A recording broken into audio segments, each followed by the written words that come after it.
안녕하세요. 저는 서울 논현동에 살고 있는 40대 초반의 기혼 여성입니다.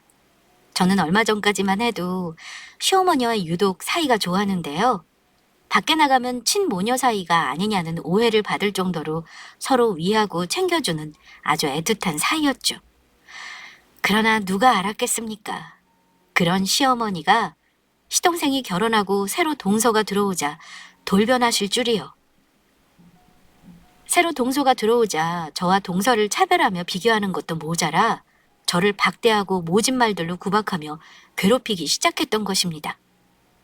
저에게 언제나 다정했던 시어머니는 어느 순간 돌변해 독하디 독한 아주 못된 시어머니로 변해 있었습니다.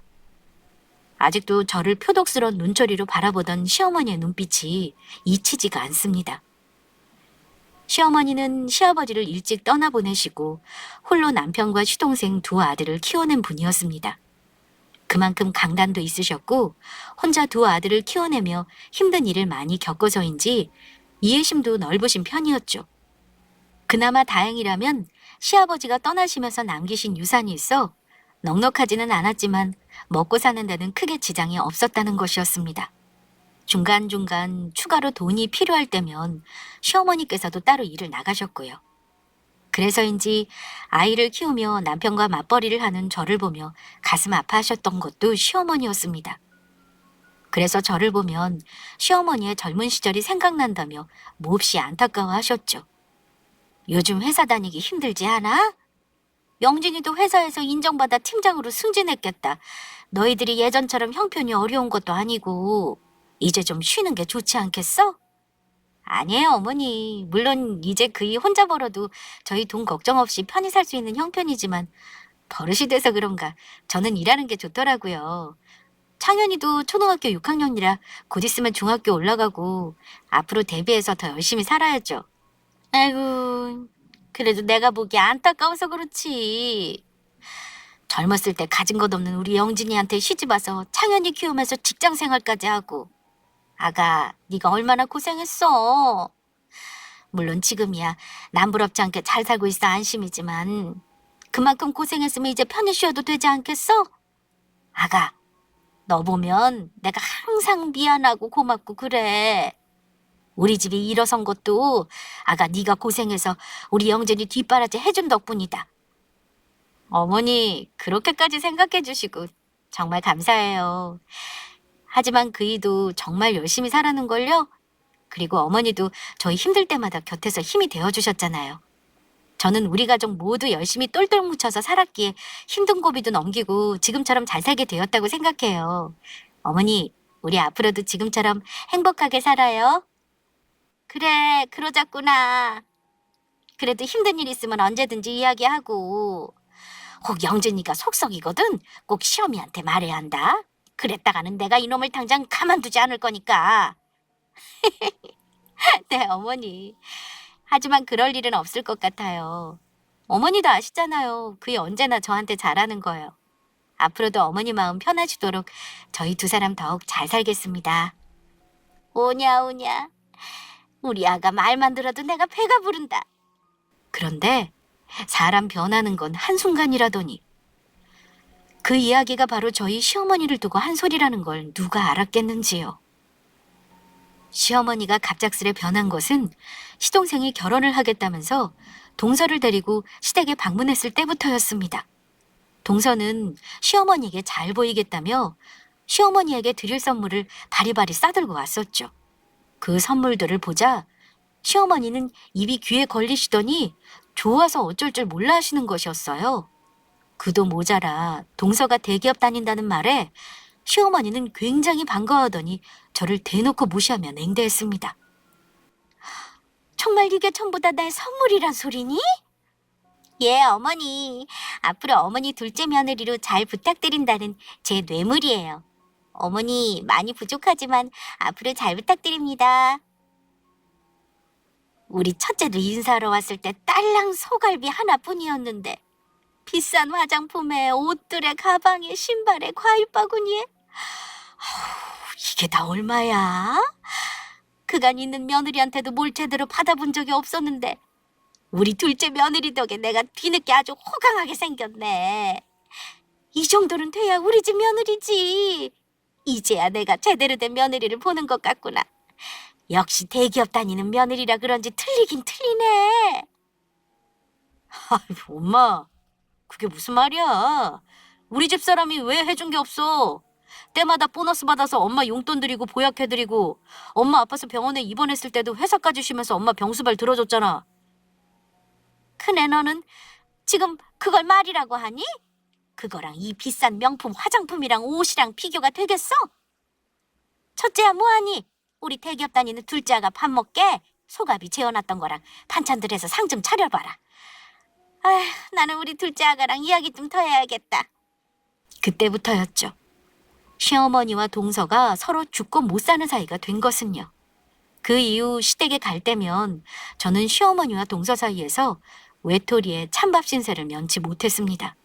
그리고 동서가 시동생과 결혼 후 정말로 우리 집사람이 되자 시어머니의 차별은 더욱 심해졌습니다.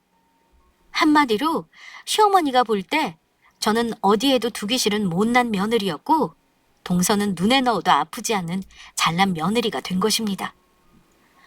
아무리 그래도 사람을 서럽게 만들면 안 되는 건데 시어머니는 자기 행동에 제가 상처받고 있으리라는 생각은 전혀 못 하시는 것 같았습니다. 그날은 주말이었고 시어머니가 동서와 백화점에 가기로 했다면서 웬일로 저를 챙겨 불러냈었습니다. 평일 동안 늦게까지 일에 피곤한 것도 사실이었지만 오랜만에 시어머니가 저를 챙겨 불러주셨다는 사실에 기쁜 마음으로 백화점으로 달려갔었죠. 하지만 얼마 지나지 않아 시어머니가 저를 불러낸 이유를 알게 되었습니다. 시어머니는 동서와 쇼핑을 하며 물건을 들 짐꾼이 필요했던 것입니다. 그리고 그 짐꾼으로 저를 이용할 목적이었던 거예요. 그것도 모르고 저는 시어머니가 저를 불러주었다는 사실에 기뻐 바보같이 달려갔던 것입니다. 어머니, 지금 이 짐을 저 혼자 다 들란 말씀인가요? 아무리 그래도 너무 많은데요? 그러면 이것들 전부 둘째가 나 준다고 제 돈으로 산 건데 아무것도 못 사준 네가 짐이라도 들어야 하지 않겠니? 그리고 이 무거운 걸 지금 대기업 다니는 우리 귀한 둘째 보고 들라는 게 말이 된다고 생각하니? 너야 작은 구멍가게에서 일해서 뭘 모르겠지만 대기업 다니는 게 어디 보통 일인 줄 알아? 평일 내내 일하느냐고 얼마나 피곤했겠어. 구멍가게에서 일하는 너랑은 다르단 말이다. 어머니, 저는 괜찮아요. 형님 힘드시면 제가 들게요. 저도 몇 개는 도와서 들어드릴 수 있어요. 둘째야! 그럴 필요 없다. 첫째는 신경 쓰지 말고 내가 옷 한 벌 해줄 테니까 둘째 너도 마음에 드는 거 있으면 골라봐라. 나도 받기만 할 순 없잖니. 이 시어미도 우리 예쁜 둘째 옷 선물 한번 해보자. 어머니 정말요? 우와, 너무너무 감사합니다. 그러면 잘 입을게요. 두 사람은 저를 없는 사람 취급하며 서로 챙기기에 바빴습니다. 아무리 사람 마음이 바뀌었다고는 하지만 시어머니에게 서운했던 것도 사실인지라 그날 시어머니가 잘 들어갔는지 안부 전화드리며 그간 섭섭했던 마음을 털어놓기로 마음먹었죠. 예전 시어머니를 생각하며 제가 마음을 털어놓는다면 시어머니도 잘 들어주실 거라 믿었습니다. 그러나 시어머니의 반응은 제가 예상했던 것과는 전혀 달랐습니다. 네가 섭섭할 게 뭐가 있니? 그 나이 먹고 어린 동서나 질투하고 너는 창피하지도 않니? 나도 시어머니로서 너한테 할 만큼 한 것 같은데 둘째 조금 챙겨줬다고 그걸 고세 못 참아서 이래라 저래라 아주 상전이 따로 없구나. 오늘도 쇼핑하면서 짐 좀 들게 했다고 기분 나쁘 티내면서 주둥이 삐죽 나와서는 얼마나 꼴보기 싫었는지 아니? 네가 내 며느리라는 게 많이 부끄러웠다. 어린 둘째도 너처럼 옹졸하지는 않아. 어머니, 말씀이 너무 지나치신 거 아니세요? 어머니께서 막내 동서 예뻐하는 거 저도 알고 있고 어머니한테 저 예뻐해달라고 말씀드리는 게 아니잖아요. 그냥 적어도 동서랑 있을 때는 저랑 동서랑 비교하면서 저 무시하시는 말씀만 하지 말아달라는 건데 그게 그렇게 잘못된 건가요? 저 어머니 아들 아내고 동서랑 똑같은 어머니 며느리예요. 하지만 정작 제가 시어머니에게 충격받은 것은 다른 것에 있었습니다. 동서가 들어오고 시어머니가 저를 대하는 태도가 변한 진짜 이유를 알게 된 것이죠. 그 사실을 알고 그때 제가 받았던 충격은 정말 이만저만이 아니었죠. 막말로 너 지금 잘 사는 거 다 우리 아들 덕분 아니니? 우리 아들 벌어온 돈으로 호요식하는 거 아니냐고. 나는 네가 그동안 정말로 좋은 며느리인 줄 알았다. 그런데 대기업 다니는 둘째 며느리로 들이고 보니까 그게 아니더구나. 둘째 아가는 첫인사부터 놔준다고 이것저것 사와서 해다 바치는데 넌 그동안 나한테 해준 게 뭐니? 어차피 나한테 보내는 생활비도 우리 아들 월급에서 나오는 것일 테고 네가 나 가끔 주는 용돈이나 선물들 그거 네 월급으로 주는 것도 아니잖아. 작은 구멍가게에서 일하는 주제에 네 월급 몇 푼이나 한다고. 그거 전부 우리 아들 주머니에서 나온 거 아니야? 아니면 설마 너 지금 나한테 집 해준 거 그것 때문에 생색내는 거냐? 막말로 내가 살고 있는 이 집도 우리 아들이 번 돈으로 사준 거지. 네 돈으로 사준 것도 아니잖니. 대기업 다니는 잘 나가는 우리 아들 덕에 편히 사는 주제에 어디서 고마운 줄도 모르고 둘째랑 차별한다고 투덜거리기나 하고 지 시어미한테 해준 것도 없으면서 참으로 뻔뻔스럽기는. 어머니, 지금 말씀 다 하셨어요? 그래, 다 했다. 어쩔래?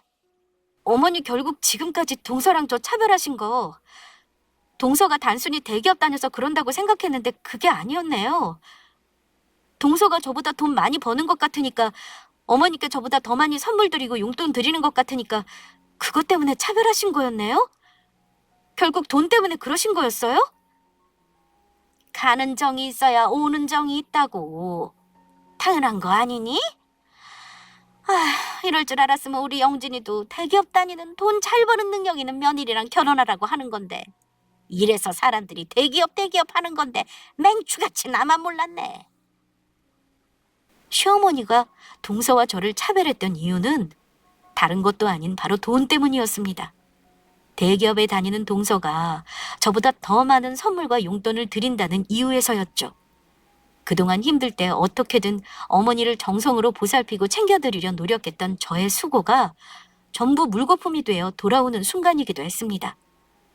다른 사람도 아니고 그토록 믿고 따르던 시어머니가 저에게 그랬다는 생각에 그 배신감은 말로 표현하기 힘들 정도였죠. 결국 저는 모든 사실을 남편에게 털어놓았고 남편은 제 말을 듣고 참을 수가 없는지 그동안 숨겨왔던 비밀에 대해 시어머니께 전부 털어놓자고 말하더군요. 아무리 그래도 엄마가 당신한테 이러면 안 되는 거야. 그동안 당신이 엄마한테 어떻게 했는데 이래? 엄마가 지금 누구 때문에 그 집에서 편히 사시는 건데. 여보, 우리 그러지 말고 전부 말씀드리자. 사실 시어머니가 살고 있는 아파트는 남편 돈으로 산 집이 아니었습니다. 시어머니는 단순히 남편 돈으로 집을 사며 명의만 제 명의로 되어 있다고 착각하고 계시지만 그 집은 사실 제가 번 돈으로 산 제 집이었던 것입니다. 남편이 대기업에 다녀 남들보다 돈을 잘 버는 것은 사실이었지만 그렇다고 시어머니의 집까지 사줄 만큼의 능력은 아니었던 것이죠. 그래서 시어머니가 살고 있는 아파트도 홀로 전셋집에 살고 있는 시어머니를 보며 걱정되어 제가 먼저 남편에게 말해 직접 사드리게 된 것이었습니다. 그동안 시어머니께 말 못하고 숨겨왔던 비밀이었지만 돈 버는 능력으로 따진다면 저는 막내 동서와 비교도 안 될 만큼의 아주 대단한 능력자였거든요. 시어머니는 제가 단순히 그냥 디저트 가게에서 종업원으로 일하고 있다고 생각하고 있지만 그 디저트 가게는 제가 사장으로 있는 바로 제 가게였던 것입니다. 가게를 시작한 것은 제가 아이를 낳고 육아를 위해 다니던 회사를 관두고 잠시 쉬던 시기였습니다. 어느덧 아이가 어린이집에 들어갈 수 있는 나이가 되자 저도 다시 회사를 알아봐 일을 시작해야 할 때가 왔던 것이죠. 남편이 대기업에 다닌다고 하지만 이미 살고 있는 아파트에 대출금도 남아있었고 빨리 돈을 갚고 자리를 잡으려면 같이 일을 하는 방법밖에 없었거든요. 하지만 아이를 낳고 산후 우울증을 겪고 있던 저는 쉽게 무언가를 다시 시작할 용기가 나지 않더라고요. 그때 먼저 저에게 제의를 해왔던 것이 바로 남편이었습니다. 망해도 좋으니 제가 해보고 싶던 일에 도전해보는 게 어떻겠냐고요. 사실 저는 결혼 전부터 작은 디저트 가게를 차리는 꿈을 가지고 있었고 베이킹에 관심이 많아 이미 젊은 시절 틈틈이 공부해 제빵 기능사 자격증을 따놓은 상태였습니다. 하지만 그렇다고 아파트 대출금이 남아있는 상태에서 덜컥 가게를 크게 차리는 것도 그렇고, 저는 저희 집 근처 과자를 구워 판매만 할 수 있는 임대료가 싼 작은 가게를 얻어 온라인 판매를 중심으로 사업을 시작했습니다. 그런데 그게 생각지도 못하게 가게를 연 지 몇 개월 만에 크게 대박을 터뜨린 것입니다. SNS에 상품 정보와 사진을 매일 업데이트하고 핸드메이드 상품을 판매하는 온라인숍에 저희 가게를 입점시키면서 입소문이나 크게 성공을 거두게 된 것이죠. 물론 처음에 여러 실수도 많았지만 그때는 뚱카롱이라고 막 구운 과자에 대한 인기가 선풍적으로 불 때라 그 흐름을 타고 무사히 자리를 잡을 수 있었던 것입니다. 이후 입점했던 핸드메이드 온라인숍에서 나와 따로 온라인 쇼핑몰을 운영하게 되었고, 가게를 넓은 곳으로 이전해 오프라인 매장도 크게 운영하게 되었죠. 그렇게 시대 흐름에 맞춰 휘낭시에 마들렌, 스콘 등의 다양한 상품을 개발해 내놓으며 나름 돈을 긁어모으며 제법 많은 돈을 만지게 되었습니다. 전부 물심양면으로 도우며 뒤에서 저를 응원해준 남편 덕분에 이룰 수 있는 성공이기도 했죠. 사업 초반부터 일하고 집에 퇴근할 때면 그이도 직장 업무에 야근에 퇴근하면 힘들 텐데도 밤에는 아이의 육아를 거의 도맡아서 해주었던 사람이니까요. 그동안 저 혼자 아이를 키우느냐 힘들었을 테니 이번엔 자기 차례라면서요. 하지만 저는 사업을 시작하면서 시어머니께는 말씀드리지 않았습니다. 제가 사업을 시작한다고 하면 시어머니께서 걱정을 할 수도 있으니 비밀로 하자는 남편의 이야기 때문이기도 했지요. 그래서 시어머니는 제가 단순히 디저트 만드는 가게에 일을 나가는 것만으로 알고 있었습니다. 그 후 제가 성공해 시어머니께 생활비를 보태드리며 여러 가지 도와드릴 수 있는 형편이 되었을 때는 사실 기회를 봐 모든 사실을 말씀드릴 예정이었습니다. 그런데 저희 남편이 해준 것으로 알고 좋아하는 시어머니를 보며 차마 솔직히 말씀드리기가 어렵더라고요. 아들 둘을 혼자 키우시면서 고생하셨을 시어머니인데 그런 아들 덕에 호강한다는 생각에 기뻐하신다는 시어머니를 보며 그 마음을 깨뜨리고 싶지 않았던 거예요. 그리고 괜스레 며느리가 제 아들보다 잘 나간다는 생각에 시어머니가 저의 눈치를 보거나 그런 시어머니 앞에서 남편도 주눅들게 하고 싶지 않았고요. 그리고 저는 시어머니도 내 부모라 생각했기 때문에 누가 해주었다고 여기든 무슨 상관이냐는 마음도 있었습니다. 더욱이 제가 성공할 수 있었던 것도 남편의 헌신 덕분이었으니 남편이 해준 것이나 마찬가지라 생각했죠. 그렇게 남편이 시어머니께 사드리는 척 제가 번 돈으로 시어머니께 아파트도 해드렸던 것입니다. 그러나 지금은 상황이 많이 달라졌습니다. 남편도 속상한지 시어머니가 살고 있는 아파트를 누가 해드렸는지 이제는 밝히자는 입장이었고, 저도 갑작스레 돌변한 시어머니를 보면서 모든 사실을 알려드릴 때가 왔다는 생각이 들더라고요. 그러면서 앞으로는 저도 시어머니께 당하고 있지만은 않을 것이라 다짐했습니다. 모든 걸 밝히고 시어머니의 처지를 제대로 알려드릴 생각이었죠. 그러던 어느 날 시동생의 생일로 가족들이 전부 모인 자리였습니다. 다 같이 밖에서 식사를 마치고 동서집에서 시어머니와 함께 과일을 깎으며 차를 준비할 때였죠. 그날은 주말이었는데 가게에 급한 일로 직원에게 연락이 와 통화를 하기 위해 잠시 밖으로 나간 사이였습니다. 그런데 직원과 전화를 끊고 주방으로 들어선 순간 저는 그만 듣지 말아야 할 이야기를 듣고 말았습니다. 시어머니와 동서가 저를 흉보는 소리를 듣게 된 것입니다. 어쩌면 애가 저렇게 무식해서 내 말귀 하나 제대로 못 알아듣는지 모르겠다. 뭐만 하면 네? 어머니 뭐라고요? 하면서 몇 번이나 다시 묻기는 하고 행동도 금뜨고 둔하지 눈치 없지.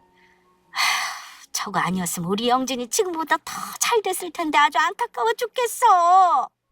우리 둘째 같은 똑 부러지는 착한 며느리를 첫째 며느리로 뒀어야 했는데 그때 괜히 결혼을 허락해서는 아유 답답해. 이제는 숨 쉬는 것만 봐도 아주 꼴보기가 싫구나.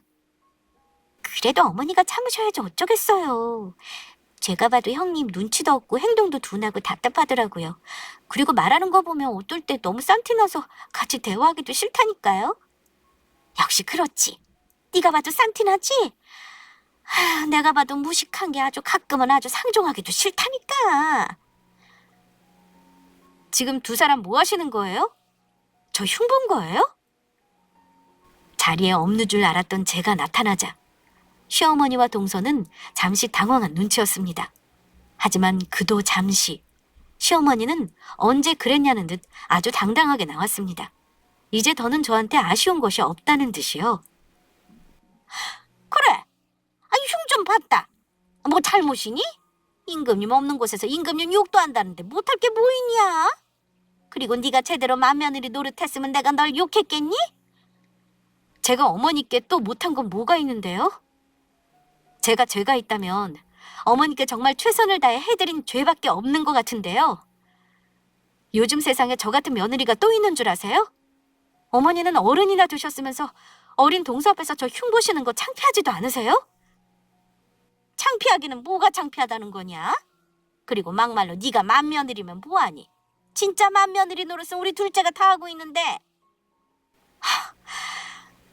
어머니, 정말 그렇게 생각하세요? 그렇다 말다. 어머님 말씀 똑똑히 알았어요. 나중에 그 말씀 후회나 하지 마세요. 후회는 무슨 얼어 죽을 후회. 웃기지나 말아라. 그리고 동서, 어른이 잘못하는 것 같으면 옆에서 말리지는 못할 망정 어머니랑 같이 내 흉보는 거 무슨 경우야? 동서는 동서 부모님께 그렇게 배웠어? 왜 여기서 우리 부모님 이야기가 나와요? 그리고 사실 말한 게 어떻게 욕하는 게 되는 거죠? 사실을 욕이라고 형님이 느끼신다면 형님 행동에 문제가 있다고 생각은 안 해보셨어요? 시어머니가 예뻐하자 시어머니 뒤에 숨어 저를 함부로 대하는 기세등등한 동서의 모습이었습니다. 요즘은 남 욕하려고 없는 흉을 만들어내는 것도 사실이니? 사실이랑 만들어낸 말도 구분 못하는 동서야말로 아주 싼티나고 문제가 있어 보인다. 더 늦기 전에 병원에 가봐. 동서 정신 상태가 진심으로 걱정되니까. 뭐라고요? 그리고 동서 내가 경고하는데 나중에 후회할 행동은 하지 않는 게 좋을 거야. 지금은 내가 무슨 뜻으로 하는 말인지 모르겠지만 지금 하는 행동들 전부 후회하게 될 거야. 그러든지 말든지요. 저 하나도 안 무섭거든요. 사실 시동생은 동서와 결혼하면서 서로 처지에 맞춰 반반 돈을 모아 집을 하기로 했었습니다. 그런데 시동생 체면을 생각해 남편과 상의 후 제가 도와주어 좀 더 넓은 집으로 이사하며 시동생은 집 3분의 2를 하게 된 상황이었죠. 언제나 저를 형수님으로 깍듯이 대하는 시동생 때문에 참고 있지만 저를 함부로 대해서 손해보게 될 쪽은 다름 아닌 동서였던 것입니다. 치사하지만 화가 난 상황에서 저는 당장이라도 시동생에게 도와준 돈을 당장 뱉어내라고 할 수 있는 상황이었거든요. 시어머니와 동서 모두 거기서 멈추었으면 좋으련만. 그러나 두 사람의 만행은 끝나지 않고 계속되었습니다. 가게에서 바쁘게 일을 하고 있는데 계속해 시모에게서 전화가 걸려왔고 저는 결국 받을 수밖에 없었습니다. 지금 둘째 나와서 청소 도와주고 있는데 너도 지금 와서 일 좀 도와라. 저 지금 뻔히 가게에서 일하는 거 아시잖아요. 그런데 어떻게 동선에 와서 일을 도우라는 거예요? 그리고 동서 보고도 스스로 일은 스스로 알아서 하라고 하세요. 너 그 일로 몇 푼이나 번다고 그러니? 꼭두 새벽부터 나가 일해서 쥐꼬리만 월급이다 받으면서. 오늘은 쉰다고 말하고 잔말 말고 당장 오거라. 이건 명령이다. 너 안 오면 우리 둘째가 고생할 텐데 지금 너 때문에 우리 둘째 보고 고생하라는 소리니? 고생을 하든 말든 그건 동서 일이니 동서가 알아서 해야 할 문제고요. 저는 못 가니 그렇게 하세요. 그리고 제발 어머니 정도껏 좀 하세요. 이만 끊어요. 뭐라고? 얘는 시어미가 야야! 거기에 더 당황했던 것은 시어머니 통화로 화를 삼키는 와중에 동서가 눈치 없이 제게 문자를 보내왔던 것입니다. 그것도 이제는 아예 저를 아랫사람 취급하면서요. 형님, 오실 때 어머니가 락스 떨어졌다고 락스도 좀 사오래요. 어머니 화 많이 나셨으니 더 늦기 전에 빨리 오세요. 저는 더 이상 동서를 두고만 볼 수 없었습니다. 아무래도 기강을 바로잡아야겠다는 생각이었죠. 그래서 동서를 따로 만나 불러내기로 했는데 시동생네나 저희 집도 그렇고 마땅한 장소가 없어 동서네 집 근처 공원에서 만나기로 했죠. 그러나 제대로 상황이 파악이 될 리 없던 개념 없는 동서의 행동은 막장이나 다름없었습니다. 동서, 지금 나랑 뭐 하자는 거야? 동서 인성 보면 동서 같은 인간한테 어른 대접 받을 가치가 있나 싶어서 내가 많이 참아주고 있는데 아무리 그래도 우리 서로 지킬 건 지키자고. 최소한 서로에 대한 예의는 지키란 소리야. 지금 동서 나이가 몇 살인데 시어머니 힘 믿고 뒤에 숨어서 어린아이처럼 까불기나 하고. 그러는 형님이야말로 어른으로서 한 게 뭐가 있는데요. 나보다 시어머니한테 용돈이랑 선물도 많이 못하는 주제. 어차피 우리 남편 형한테 빌부터 살고 있으면서 뭐가 잘났다고 저한테 큰소리세요? 저는 최소한 우리 그이랑 동등하게 벌어먹고 살아요. 능력 없는 형님이랑은 다르다고요. 본인 주제나 좀 아세요. 빌부터 살긴 누가 빌부터 살아? 지금 누가 누구한테 빌부터 살고 있는데 큰소리야? 그러는 동서야말로 그런 말할 처지가 아닌 것 같은데 정말 뭐 모르나 보네. 동서도 알지? 서방님이랑 동서 살고 있는 집 우리 도움으로 산 거. 지금 서방님한테 말해서 그 돈 당장 뱉어내라고 할까? 뭐라고요? 이 아줌마가 진짜 자기 돈으로 도와준 것도 아니면서 그거 다 시아주버니 돈으로 도와준 거잖아. 네가 뭔데 뱉어라 말아야. 솔직히 말해봐. 너 지금 어머니가 살고 있는 아파트 노리고 그러는 거지? 어머니가 나만 예뻐하니까 어머니가 살고 있는 그 집 우리 줄 것 같으니까 불안해서 그러는 거잖아. 아줌마가 아무리 난리 쳐봐. 어머니가 그 집을 아줌마한테 주나. 그 아파트 어머니가 우리 준다고 했거든? 동서의 말에 저는 폭소하고 말았습니다. 동서가 시어머니한테 그토록 잘한 이유를 알게 되었으니까요. 동서는 그동안 시어머니가 사는 아파트를 노리고 시어머니께 지극정성으로 잘해드렸던 것입니다. 경쟁자라고 생각한 저를 물리치기 위해 저를 미워하는 시어머니를 보며 때는 이때다 싶어 더욱 부추겨 저의 험담을 늘어놓았던 것이고요.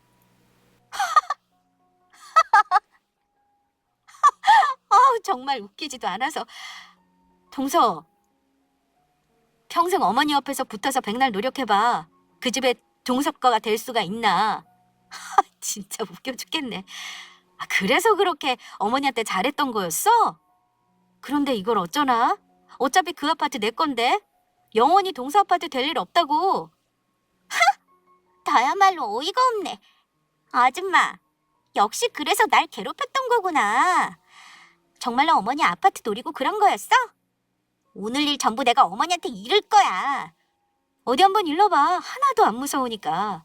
그런데 그러면 네가 어머니한테 잘한 것도 아파트 노리고 그런 거 들통날 텐데 정말 괜찮겠어? 이게 진짜 보자 하니까.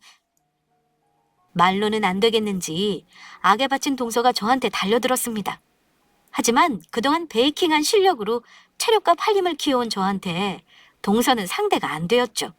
저는 저를 때리려는 동서를 몇 대 쥐어박아주며 팔을 꺾어버렸습니다. 이거 나 당장 놓으라고! 형님 잘못했습니다. 다시는 안 까불겠습니다. 인성 쓰레기인 제가 함부로 까불어서 정말 죄송합니다. 이렇게 말해. 그러면 놔줄 테니까. 웃기고 있네. 내가 형님 잘못했습니다. 다시는 안 까불겠습니다. 인성 쓰레기인 제가 함부로 까불어서 정말 죄송합니다. 형님 다시는 안 까불게요. 저한테 혼이 나며 제 옆에서 무릎 꿇고 손드는 벌까지 받게 된 동서는 훌쩍이며 다시는 저한테 까불지 않겠다고 다짐을 했습니다. 저한테 혼이 난 게 무서웠는지 동서는 기가 죽어 집으로 들어가더라고요. 그 후 저한테 문자나 연락을 할 때도 아주 깍듯해졌고요. 하지만 저는 동서를 믿지 않았습니다. 인성 쓰레기였던 동서가 그렇게 쉽게 변할 리 없었으니까요. 그래서 정신을 차릴 수 있도록 기회를 봐 몇 번 더 혼을 내줄 작정이었죠. 그리고 이젠 시어머니 일도 해결해야겠다고 생각했습니다. 그런데 며칠 후 시어머니가 퇴근하고 시댁으로 오라며 저를 저녁에 부르더라고요. 둘째랑 오늘 만나기로 했는데 울먹이면서 못 나가겠다고 하더구나. 네가 둘째 만나서 때렸다며? 그것도 내가 둘째만 예뻐하는 것 같으니까 질투나서. 너는 도대체 나이를 어디로 먹은 거니? 나이가 몇 살인데 어린 동서를 질투나 해서 무식하게 때리긴 하고 뭐 하는 짓이냐고. 어머니, 동서 거짓말하는 거예요. 먼저 저를 때리려고 한 것도 동서고요. 그리고 저도 어머니께 드릴 말씀이 있어서 만나자고 하려고 했어요. 됐고! 너 그딴 식이면 우리 첫째랑 이혼해라! 대기업 다니는 둘째 며느리 얻고 보니 알겠더라. 능력 있는 며느리 두고 사는 게 능력 없는 며느리 두고 사는 거랑은 아주 천지 차이라는 것을. 우리 영진이 정도면 능력 있고 돈도 아주 잘 벌어오겠다. 이혼해도 시집 온다는 여자들 많을 거니 너 같은 건 이제 필요 없다. 우리 아들 위해서도 그게 좋을 것 같고, 나는 우리 영진이 재혼하면 며느리도 둘째처럼 대기업 다니는 며느리로 얻을 생각이다. 너처럼 무식하게 아랫사람이나 때리는 거 말고 둘째처럼 잘나고 돈 잘 버는 며느리로. 어떻게 저한테 이러실 수가 있어요? 제가 그동안 시댁에 어떻게 했는데요. 그리고 어머니는 하나뿐인 손주 생각은 안 하세요? 너 같은 며느리보다는 대기업 다니는 돈 잘 벌고 능력 있는 계모가 창현이한테는 더 좋을 수도 있다고 본다. 그리고 네가 시댁에 뭐 한 게 있다고 생색이니? 두말하지 않겠다. 우리 영진이랑 이혼하는 것으로 알고 있을 테니 되도록 빠른 시일 내에 두 사람 갈라서도록 해라. 알겠니? 어머니, 오늘 일 후회하시게 될 거예요. 앞으로 벌어질 일 전부 어머니가 자초하신 거니까 후회하지나 마세요. 저는 그날 남편에게 시어머니와 있었던 일을 전부 털어놓았습니다. 저희 두 사람에게서 갈라서라고 했다는 시어머니의 말에 남편은 적잖이 충격을 받은 것 같더라고요. 그날 이후 시어머니는 남편에게까지 직접 연락해 몇 날 며칠을 괴롭히며 저와 헤어지기를 종용했습니다. 남편은 저에게 미안하다며 사과했고 저희 두 부부는 큰 결심을 하게 되었죠. 시어머니와 보지 않고 살기로 결정을 내릴 수밖에 없었던 것입니다. 남편도 시어머니에 대한 배신감이 큰 것 같았습니다. 그런 와중에 시아버지의 제삿날이 찾아왔고 저희 가족들은 원치 않게 전부 모이게 되었죠. 어느 때보다 썰렁한 분위기에서 제사는 치러졌고 혹 무슨 일이 있을지 몰라 저희는 아이를 미리 친정에 맡겨둔 상황이었습니다. 무거운 분위기 속에 먹는 동 마는 동 하는 식사가 끝나고 저는 음식을 정리하는 동안 동서에게 설거지를 하라고 시켰습니다. 시어머니가 있었지만 저한테 혼난 게 무서웠는지 동서는 군말 없이 설거지를 시작하더라고요. 그런데 그 행동을 지켜보던 시어머니가 저의 머리채를 잡는 것이었습니다. 이딴 건 네가 해야지. 돈도 못 버는 주제 어디서 형님 노릇이야. 너 그리고 우리 큰애랑 당장 갈라서라고 했는데 왜 지금까지 아무 말이 없어? 내 말 무시하는 거니? 저는 있는 힘껏 시어머니의 팔을 뿌리쳤습니다. 제가 웬만하면 어머니 행동을 참아주려고 했는데 더는 안 되겠네요. 니까짓 게 안 참으면 어쩔 건데. 어머니, 당장 이 집에서 나가주세요. 사실 이 아파트 제 돈으로 어머니 사드린 거였어요. 그러니까 지금 당장 제 집에서 나가시라고요. 이게 어디서 무슨 말도 안 되는 소리야? 시어머니는 제가 화가 나 거짓말을 한다고 생각했는지 다시 제 머리채를 잡으려고 하더라고요. 하지만 그런 시어머니를 팔을 재빠르게 잡은 것은 저희 남편이었습니다. 엄마! 이게 무슨 짓이야? 내 집사람한테 지금 뭐 하는 짓이냐고! 이게 안 되니까 되도 않는 헛소리를 하는데 그러면 내가 가만히 있게 생겼니? 네가 힘들게 벌어다 사준 이 집을 지가 사준 거라고 헛소리를 하잖니? 지가 뭔데 나를 이 집에서 나가라 말아야? 엄마, 전부 이 사람 말이 맞아. 이 아파트 집사람이 번 돈으로 엄마 사드린 거였다고. 그동안 집사람이 나 기살려준다고 엄마한테 내가 사준 거라고 말한 건데 엄마 그것도 모르고 그동안 우리 집사람 무시하며 괴롭혔지? 집사람이 엄마 전셋집 산다고 걱정해서 먼저 이 아파트도 사주자고 했던 거라고. 사실 지금 집사람이 일하고 있는 디저트 가게 전부 이 사람 거야. 집사람이 그거 사장이라고. 처음엔 집사람 사업한다고 하면 엄마 걱정할 것 같아서 말씀 안 드렸던 것뿐인데 어떻게 이럴 수가 있어? 그러니까 첫째가 다닌다던 그 장사 잘 된다는 큰 디저트 가게가 전부 첫째 거라는 거니? 그래서 이 집도 첫째가 사준 거고? 집사람은 엄마한테 해드린다고 해드렸는데 지금 이게 뭐야? 요즘 세상에 이런 며느리가 어디 있다고? 나는 그것도 모르고. 아가, 그러니까 첫째야. 내가 정말 미안하구나. 내가 전부 잘못했다. 어머니 됐고요. 저는 앞으로 어머니 안 보고 살겠습니다. 어머니 저보고 그이랑 이혼하라고 하셨죠? 그런 분 시어머니로 전 못 모시고 사니까 그렇게 아세요. 한 달 정도 시간 드릴 테니까 그 안에 어머니 짐 전부 빼서 나가주시고요. 물론 제가 사드린 가전이나 가구 전부 놓고 나가셨으면 해요. 그리고 그 일랑 상의해서 정한 건데 앞으로는 어머니 생활비 보내드리는 일도 없을 거예요. 앞으로는 어머니 잘난 둘째 며느리한테 받아서 생활하세요. 영준아, 네가 첫째 좀 말려봐라. 내가 여기서 나가면 어디서 살라고 그러는 거니? 엄마 보는 것도 오늘이 마지막이야.